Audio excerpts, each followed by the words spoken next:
Think about this scenario. It's a month after launch. Most players will have hit 60 by now, or at least pretty close to it. You log into your max level 600 gear score character, who is stationed in Everfall. You go over to your faction vendor, queue for Outpost Rush, to pass the time before the war later tonight. So while you're queued for Outpost Rush, you alt tab out until the queue pops, then you play a match, and then you repeat this a few times until it's war defense time.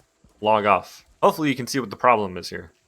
This scenario begs the question, how do you ensure open world PvP continues to thrive when the majority of players are at max level? How do you make players, and this goes for anybody, PvP and PvE alike, how do you make them continue to venture out in the world every time they log in? Because currently, we don't have anything besides going out to gather resources. There's nothing that's enticing, or you're being forced to go out into the world for anything besides resources. You don't have to go to a fort to capture it or PvP, because you're not going to be fast traveling with Azov, really at all if you're max level and you have already gear. You're set. You'll just be doing that out of the goodness of your heart for other faction members and for new players. But that's not enough. So let's look at a few solutions to this. And relatively simple solutions. Well, the most obvious one to me is the faction system. Let's look at ranks in the faction. What's the problem with that? Well, the problem is you'll have reach max faction rank around level 55-ish, maybe even a little bit sooner. You could technically get at level 50. So this means that there's not enough ranks, and the reputation required to get those ranks is not high enough, and there is no sense of progression due to how fast you level it up. You should not be max faction rank before you even max level.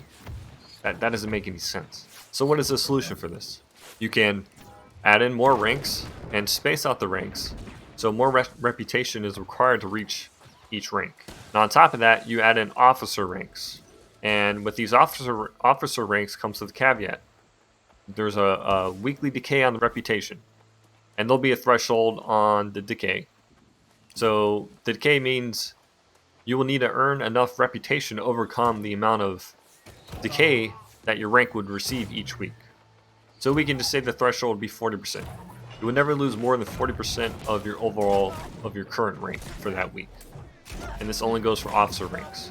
And essentially you would only be able to rank up one officer rank once a week, because you would want there to be a point of diminishing returns. So let's say you get 20,000 reputation that week. Well, that 20,000 is applied to your rank level at a normal pace, but then anything after 20% is decreased in how it's applied to your overall rank. So if you were to get 20,000 and then you're throwing out 50,000, there shouldn't be that much of a difference between, it should only be a very small margin of difference between the actual faction rank. And even make this more enticing, I would like to see unique characteristics added for each officer rank. So this could be a special potion or a consumable that you can only purchase from the faction vendor and nowhere else. So that's what I would change with the faction and make it more complex. With the added decay, you are making sure PvP players continue PvPing and PvE players continue PvEing in the open world. To me, this is the most obvious and simple solution to implement to make sure that players are always going to be on the open world and not sitting in towns queuing up or only logging in for wars. Another solution to this, and I would like to see it added on top of the faction solution, is there's no competitiveness in open world PvP. There's nothing that you can do to compare yourself to another person or guild aside from a guild owning a territory, but that's all decided in an instant PvP 50 by 50 versus 50 game mode, right? So what's the problem with that? Well, the problem is there is no competitive. That's the thing. There's no competition between other players. So what's the solution for that too? Well, something really cool that I would like to see, and also another simple solution, is when you have the social tab when you look at another character, the default H key, right? Well, you'll add to this. You'll give it where you can look at somebody's kill profile, their PvP profile. And it'll give you the ability to view their current rank, amount of PvP kills they have had for the week, and then the total amount of PvP kills that they had, and how much faction points they earned that week. On top of this, I like to see faction leaderboards. And this will be in two separate categories. You'll have player faction leaderboards, which will show you the top 5 players for each faction. Then you'll have faction guild leaderboards, which will show you the top 5 guilds from each faction. So you have this leaderboard system. Besides being on the leaderboard, what else should you get for this? Is that enough incentive to say, hey, I'm on top of the leaderboard? Yeah, sure, it probably is for some people. But we all know, if you're already playing the game, that PvP is lacking in rewards compared to its counterpart, right? So let's talk about rewards for being the top 5 player or the top 5 guild. Well, individual players can receive a special title for making it on the leaderboard that week. And if they made it on the leaderboard multiple times a week, they could even get a more unique title.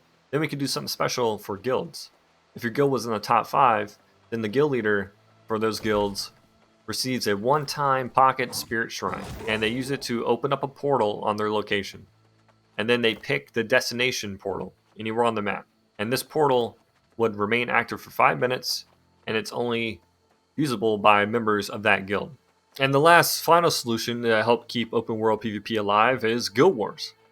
So by guild wars, I mean you can fight against other companies from any faction, including your own, in the open world. So you can declare a war with another guild, and you will always be red to that guild, no matter if you're flagged or not. And the rewards for this is just bragging rights. This would be a pure bragging right standpoint. Hey, we fucked you guys up. Peace. Forfeit your war. Over. You can have as many wars going on simultaneously as you want with other companies if you want that extra challenge while being flagged as well. That's there. So small things like that can really help keep the world alive, and I really hope to see some of these things in the game, or all of them, or surprise me. So all in all, this will solve some core issues. You'll no longer be sitting around waiting for outpost rush queues to pop or just logging in for wars. The world, the open world, should continue to thrive when the majority of your players are at max level, keeping the world alive. And that's something you don't really see in these newer MMOs these days. So I definitely like to see New World change this around. Alright, thanks for watching. Peace.